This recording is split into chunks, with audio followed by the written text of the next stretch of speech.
नमस्कार। आज के इस विश्लेषण में हम एक ऐसे इंटरनेट फिनोमेनन की बात करने वाले हैं जिसने लिटरली पूरे सोशल मीडिया को हिलाकर रख दिया है।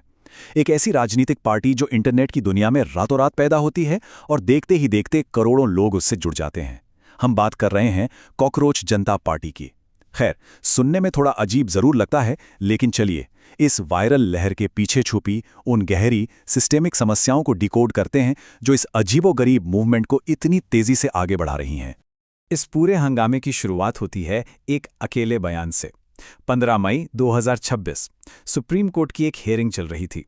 वहां एक ऐसी टिप्पणी आई जहां बेरोजगार नौजवानों की तुलना सीधे कॉकरोच और समाज के पैरासाइट्स यानी कीड़ों से कर दी गई। अब देखिए, बाद में चीफ जस्टिस ने यह जरूर क्लैरिफाई किया कि उनके शब्दों को गलत कॉन्टेक्स्ट में लिया गया था और वो असल में सिर्फ फर्जी डिग्री वालों की बात कर रहे थे। लेकिन तब तक तीर कमान से निकल चुका था।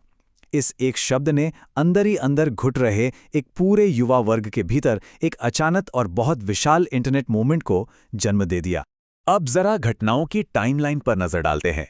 इंटरनेट की असली ताकत यहीं समझ आती है। 15 मई को इस बयान पर विवाद शुरू होता है।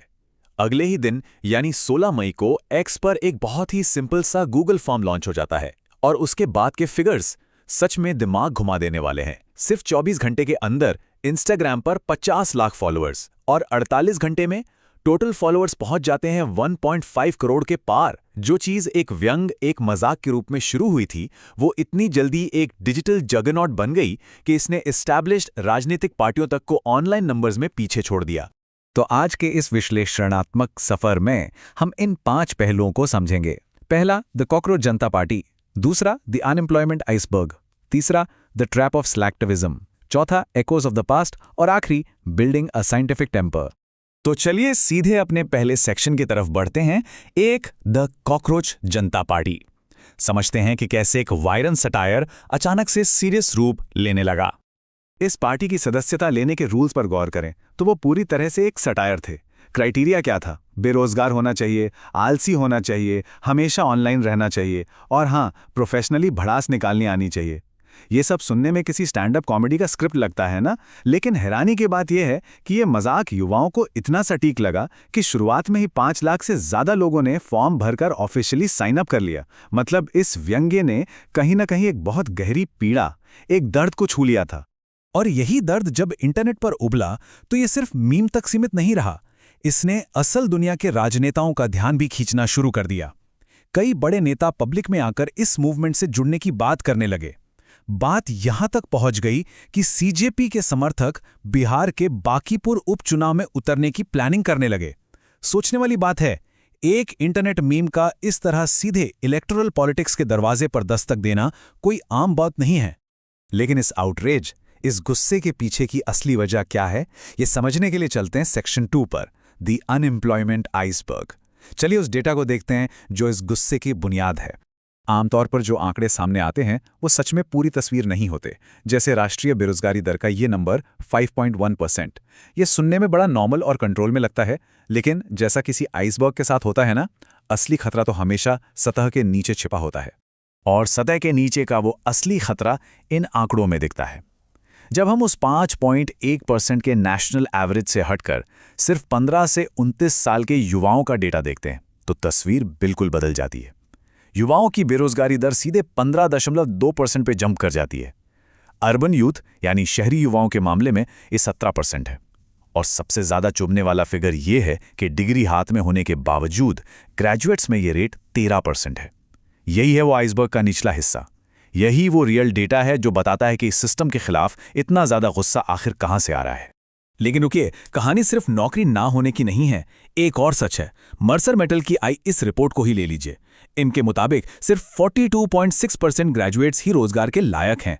वहीं इंडिया स्किल्स रिपोर्ट ये फिगर 56% बताती है। दोनों के नंबर्स थोड़े अलग जरूर हैं, लेकिन बॉटम लाइन एक ही निकल कर आती है कि देश के लगभग आधे ग्रेजुएट्स के पास नौकरी पाने लायक ठीक ठाक स्किल्स ही नहीं है।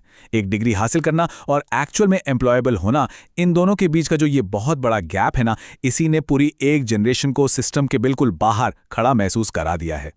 तो गुस्सा बिल्कुल जायज है और इसने इंटरनेट पर भीड़ भी जुटा ली। लेकिन क्या ऑनलाइन भीड़ जुटा लेना ही काफी है? यहां हम आते हैं अपने तीसरे सेक्शन पर। 3, the trap of slacktivism, clicks versus change. एक टर्म है स्लैक्टिविज्म। इसका बेसिक मतलब होता है एक टेम्पररी इमोशनल जोश, वो जहां लोग ऑनलाइन तो पूरा सपोर्ट दिखाते हैं, लेकिन जमीन पर रियल वर्ल्ड में कोई सॉलिड कमिटमेंट या ऑर्गेनाइजेशन नहीं होता। अभी हमने देखा कि एक गूगल फॉर्म भरने में मुश्किल से 30 सेकंड लगते हैं, पर फॉर्म भरने वाले वो 5 लाख लोग ऑटोमैटिकली ग्राउंड पर आकर वोट देने वाले 5 लाख वोटर्स थोड़ी ना बन जाते हैं। क्योंकि लीडरलेस होने का अक्सर मतलब होता है डायरेक्शनलेस होना। इंटरनेट की एक खासियत है कि एक अनाम भीड़ बहुत तेजी से इकट्ठा तो हो सकती है, पर बिना किसी प्रॉपर स्ट्रक्चर के वो उतनी ही तेजी से गायब भी हो जाती है। अगर कोई सेंट्रल लीडरशिप नहीं है, कोई ठोस संस्था या इंस्टीट्यूशन नहीं है, तो इंटरनेट पर उबले इस गुस्से की शेल्फ लाइफ भी अगले ट्रेंड के आने तक ही रहती है। और ये बात कोई हवा में नहीं कही जा रही, इतिहास में ऐसे मूवमेंट्स पहले भी हुए हैं। चलिए चौथे सेक्शन की तरफ, 4 echoes of the past, histories viral movements. पिछले कुछ दशकों की इन बड़ी घटनाओं पर नजर डालें तो एक साफ पैटर्न दिखता है। 2011 का इंडिया अगेंस्ट करप्शन मूवमेंट याद करें। देश भर में लोग सड़कों पर थे, लेकिन अपना पहला लोकपाल नियुक्त करवाने में पूरे 8 साल लग गए। या फिर 2010 से 2012 का अरब स्प्रिंग, वो भी हाई अनएम्प्लॉयमेंट और करप्शन के खिलाफ सोशल मीडिया के दम पर खड़ा हुआ था। सरकारें जरूर गिरी, लेकिन सॉलिड इंस्टीट्यूशंस के बिना कई जगह नई व्यवस्था बहुत अनस्टेबल रही। और अब 2026 में सीजेपी के पास मैसिव ऑनलाइन नंबर्स तो हैं, पर ऑफलाइन स्ट्रक्चर अभी भी पेंडिंग है। तो हिस्ट्री यही बताती है कि सिर्फ भीड़ इकट्ठा करना काफी नहीं है। बिना ठोस संस्थाओं के सबसे बड़े मूवमेंट्स भी कई सालों तक भटकते रहते हैं। तो सवाल ये है कि इस गुस्से को भटकने से कैसे रोका जाए? इसका असरदार समाधान क्या है? यही हमारा 5वां और आखिरी सेक्शन है, 5 point building a scientific temper, a constitutional solution. दिलचस्प बात यह है कि इसका हल कोई नया वायरल हैशटैग नहीं है, बल्कि इसका हल खुद हमारे संविधान में मौजूद है। 1976 के 42वें संशोधन ने एक बेसिक फंडामेंटल ड्यूटी तय की थी, साइंटिफिक टेम्पर, ह्यूमनिज्म और सवाल पूछने तथा सुधार लाने की भावना को डेवलप करना। ये वही वैज्ञानिक सोच है जिसकी बात जवाहरलाल नेहरू किया करते थे और जिसे आज हमारी नई शिक्षा नीति 2020 में भी सबसे ज्यादा अहमियत दी गई है। अब ये वैज्ञानिक सोच रातों रात तो आती नहीं है। इसके 4 मेन पिलर्स हैं। पहला, एक ऐसा दिमाग जो हमेशा सवाल पूछे और सोर्स जांचे। दूसरा, जो भावनाओं यानी इमोशन से ज्यादा सबूतों को अहमियत दे। तीसरा, क्रिटिकल थिंकिंग अप्लाई करना, मतलब सिर्फ दूसरों की नहीं, अपने मूवमेंट की कमजोरियों को भी पहचानना। और चौथा, सामाजिक जिम्मेदारी यानी सोशल रिस्पॉन्सिबिलिटी लेना। इन्हीं 4 कदमों पर चलकर एक रिएक्टिव ऑनलाइन भीड़ एक सार्थक और कंस्ट्रक्टिव ताकत में बदल सकती है। बेसिकली इस आउटरीच को एक सॉलिड आउटपुट में बदलना पड़ेगा। और वो होगा कैसे? फैक्ट्स की खुद जांच करके, खाली यूनिवर्सिटी डिग्रीज पर निराश बैठने के बजाय खुद को आज की इंडस्ट्री के हिसाब से अपस्किल करके, सिर्फ इंटरनेट पर रेंट्स लिखने की जगह लोकल लेवल पर ऑफलाइन कमिटीज में हिस्सा लेकर, और सबसे जरूरी, गवर्नमेंट से सवाल पूछने के लिए आरटीआई फाइल करके और एक्चुअल में जाकर वोट डालकर। क्योंकि असली पावर सिर्फ हैशटैग्स में नहीं होती, वोटिंग बूथ और पेपर वर्क में होती है। देखिए, कॉकरोच शब्द भले ही एक तंज या गाली के तौर पे उछाला गया हो, पर कॉकरोच की सबसे बड़ी खासियत क्या होती है? उसका सर्वाइवल, यानी हर हाल में बचे रहना। लेकिन सिर्फ बिना किसी डायरेक्शन के सर्वाइव करते रहना कोई मंजिल नहीं है।